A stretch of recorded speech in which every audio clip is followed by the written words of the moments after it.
Hey there, you looking kinda cute. Don't forget to subscribe and check out my other socials for more. Enjoy. One crisp fall day, as Elsie was enjoying her lunch in a nearby park, she heard a familiar voice call out, "Brody, is that you?" Elsie turned to see Mark, an old college friend she hadn't spoken to in years.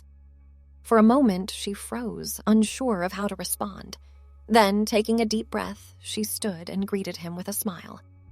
"Hello, Mark," she said. "It's good to see you. I go by Elsie now."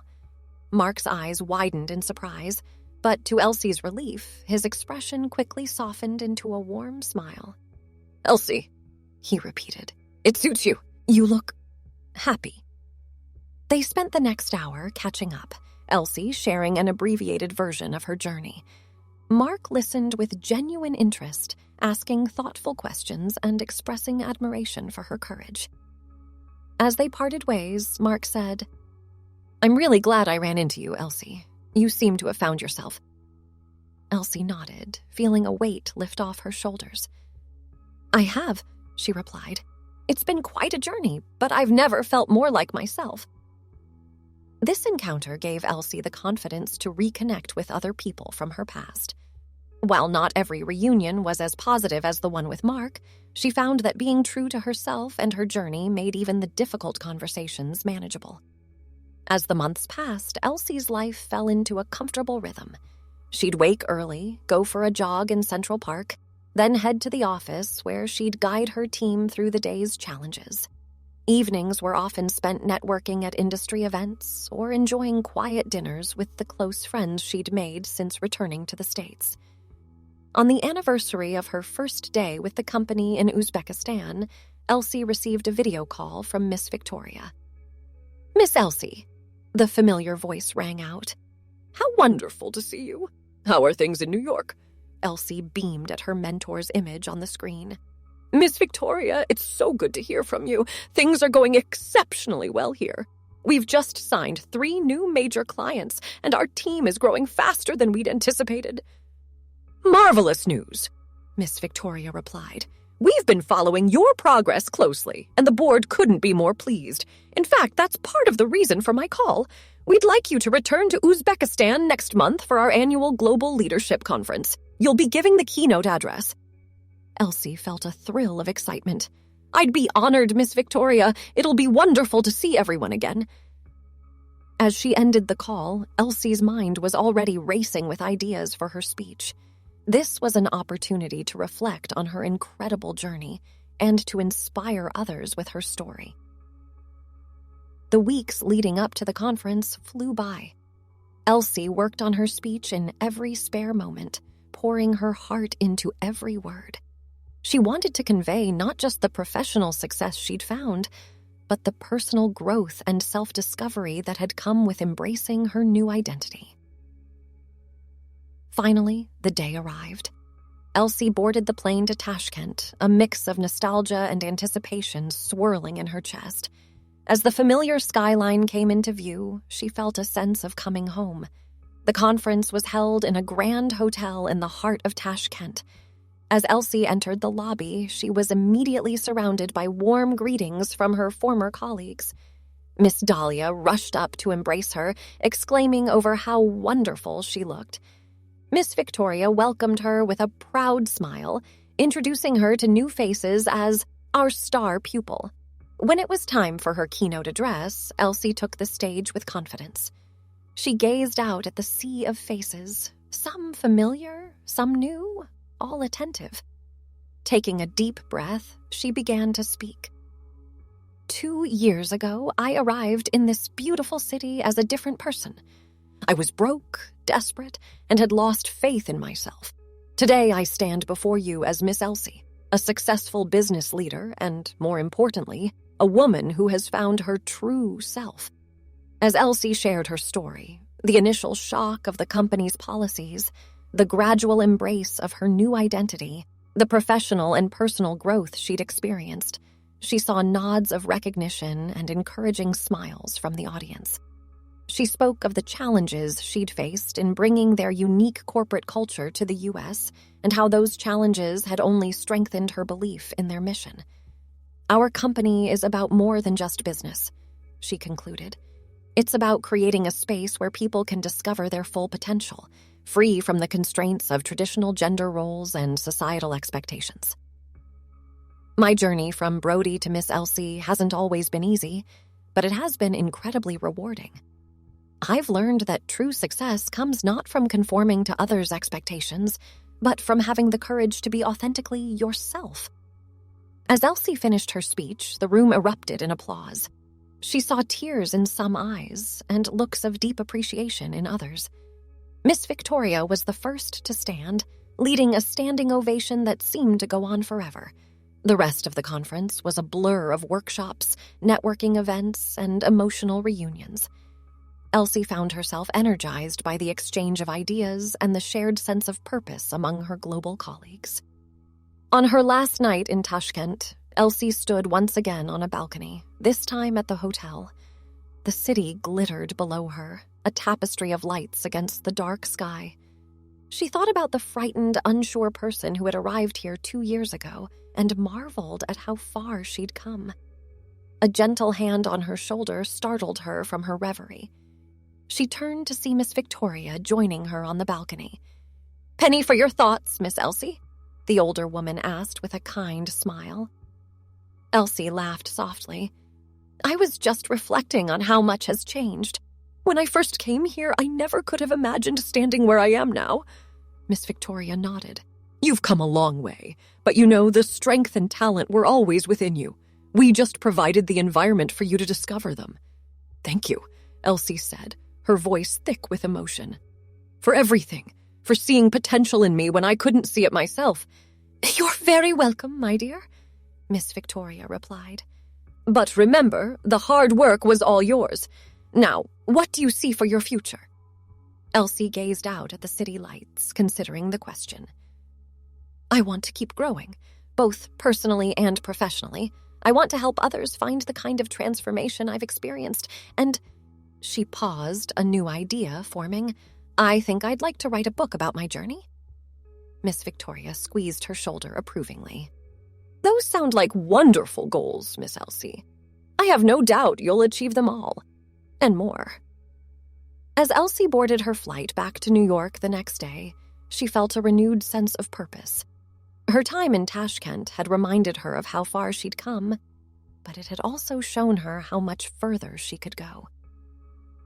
Back in New York, Elsie threw herself into her work with fresh energy. She implemented new ideas gleaned from the conference, further refining their unique corporate culture for the American market. Under her leadership, the U.S. branch continued to thrive, attracting attention from industry leaders and potential expansion partners. In her free time, Elsie began work on her book. She poured her heart into every page, detailing her journey from unemployed and hopeless to successful and self-assured. Writing proved to be a cathartic experience, allowing her to process the profound changes she'd undergone. As months turned into years, Elsie's influence in the business world grew. She was invited to speak at conferences, contribute to respected business publications, and even guest lecture at prestigious universities. Her unique perspective on gender, identity, and corporate culture sparked important conversations in boardrooms and classrooms alike. The publication of her book, Becoming Miss Elsie, A Journey of Identity and Success, was met with widespread acclaim. It became a bestseller, resonating not just with business readers, but with anyone who had ever felt trapped by societal expectations. Elsie found herself being approached by people from all walks of life who had been inspired by her story. One particularly memorable encounter occurred after a book signing event. A young person, visibly nervous, approached Elsie as she was packing up. "Miss Elsie," they said hesitantly, "I just wanted to thank you. Your book, it gave me the courage to be myself, to explore who I really am beyond the labels society has given me." Elsie felt a lump form in her throat. "Thank you for sharing that with me," she replied warmly. "Remember, the journey to self-discovery is ongoing. Be patient with yourself and never be afraid to embrace change."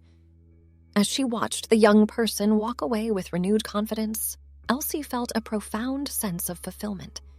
She realized that her impact now extended far beyond the business world. By sharing her story, she was helping others find the courage to live authentically. 5 years after her return to the States, Elsie received news that Miss Victoria was retiring. In a move that surprised no one in the company, Elsie was unanimously chosen as her successor. As she prepared to step into the role of global CEO, Elsie reflected on the incredible journey that had brought her to this point. From a desperate job seeker to the head of an international corporation, her path had been anything but conventional.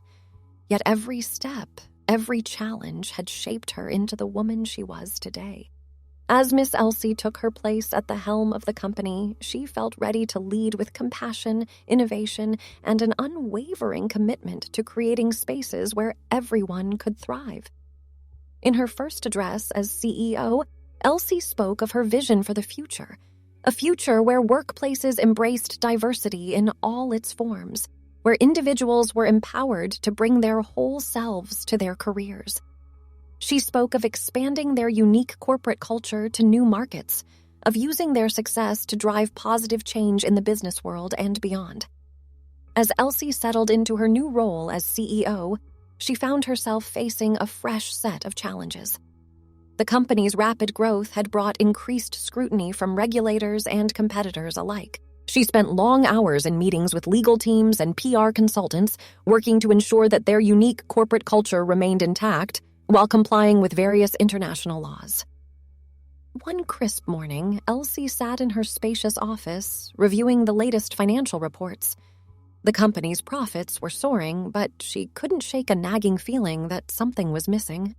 A gentle knock at the door interrupted her thoughts. "Come in," she called, looking up from her computer screen. Miss Dahlia, now head of human resources, entered with a concerned expression on her face. "Miss Elsie, do you have a moment? There's a situation I think you should be aware of." Elsie gestured for her to take a seat. "Of course, Miss Dahlia. What's on your mind?" Miss Dahlia smoothed her skirt as she sat down. "It's about our Tokyo branch. We've been receiving some pushback regarding our policies. It seems the local culture is having a hard time adapting to our approach." Elsie leaned back in her chair, brow furrowed. "I see. Can you give me more details?" "Well," Miss Dahlia began, "there have been complaints about the naming convention and dress code. Some employees feel it conflicts with traditional Japanese business etiquette. There's also been some negative press suggesting we're not respecting local customs." Elsie nodded slowly, processing the information. This wasn't the first time they'd encountered cultural resistance, but Japan was a crucial market for their expansion plans. She couldn't afford to ignore the issue. "Thank you for bringing this to my attention, Miss Dahlia," Elsie said. "I think it's time I pay our Tokyo office a visit. Can you arrange a trip for next week?" Miss Dahlia nodded, relief evident on her face. "Of course, Miss Elsie. I'll make the arrangements right away." As Miss Dahlia left the office, Elsie turned to gaze out the floor-to-ceiling windows.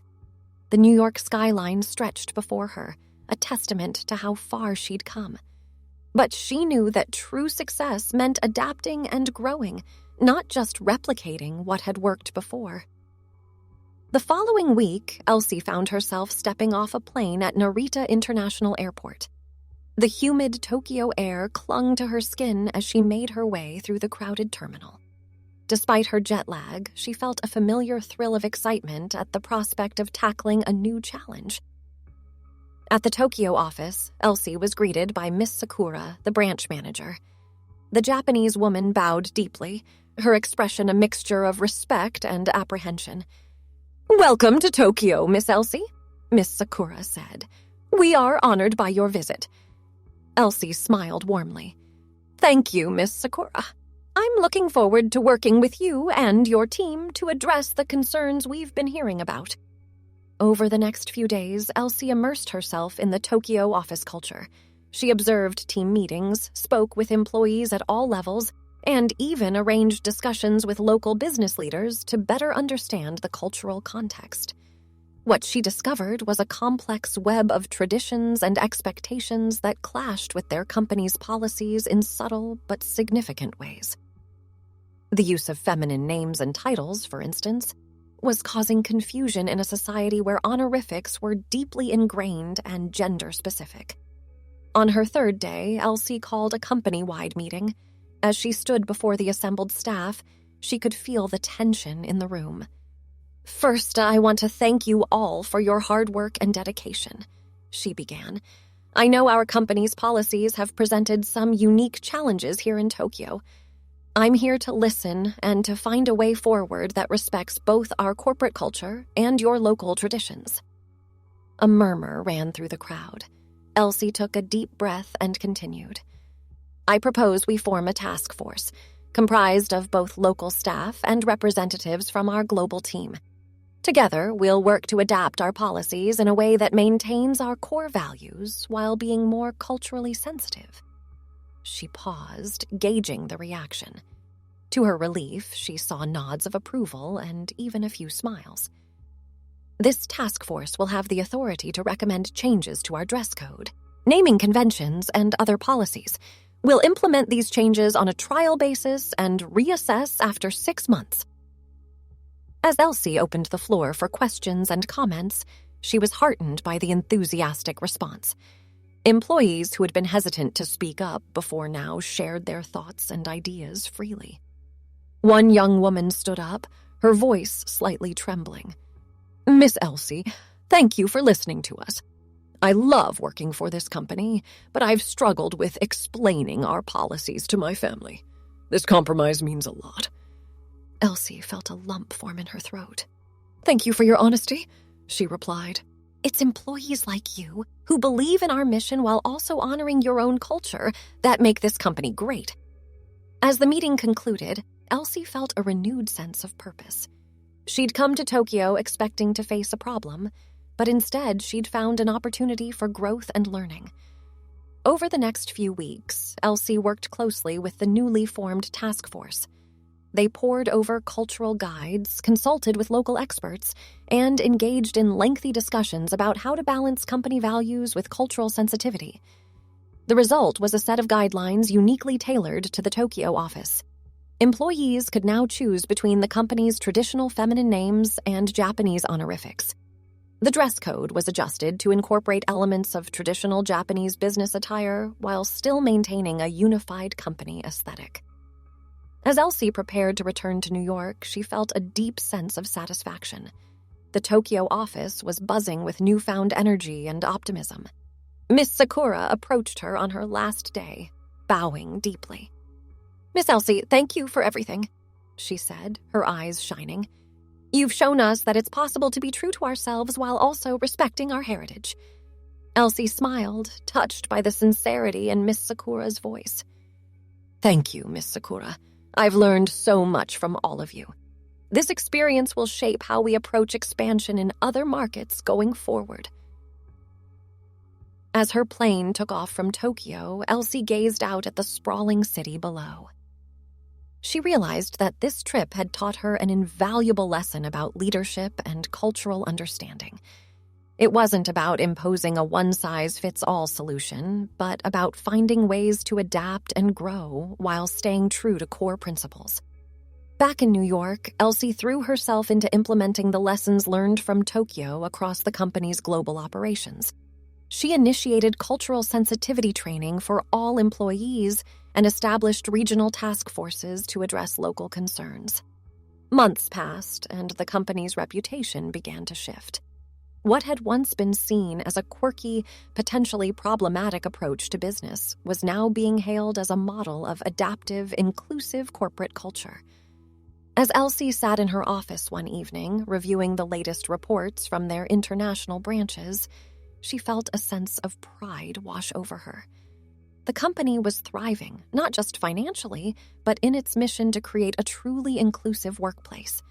A knock at the door interrupted her thoughts. It was Miss Dahlia, holding a newspaper. "Miss Elsie, have you seen this?" she asked, excitement evident in her voice. Elsie took the paper, her eyes widening as she read the headline. Innovative CEO Revolutionizes Global Business Culture. The article praised Elsie's leadership and the company's unique approach to adapting their policies for different cultural contexts. It cited their success as a model for other multinational corporations struggling with cultural differences. As she finished reading, Elsie looked up at Miss Dahlia with a mix of surprise and joy. "This is incredible," she said softly. Miss Dahlia beamed. "You've done amazing things, Miss Elsie. You should be proud." Thanks for watching. Don't forget to check out my other socials if you want more wonderful content, early access, behind the scenes, and more. All links down below.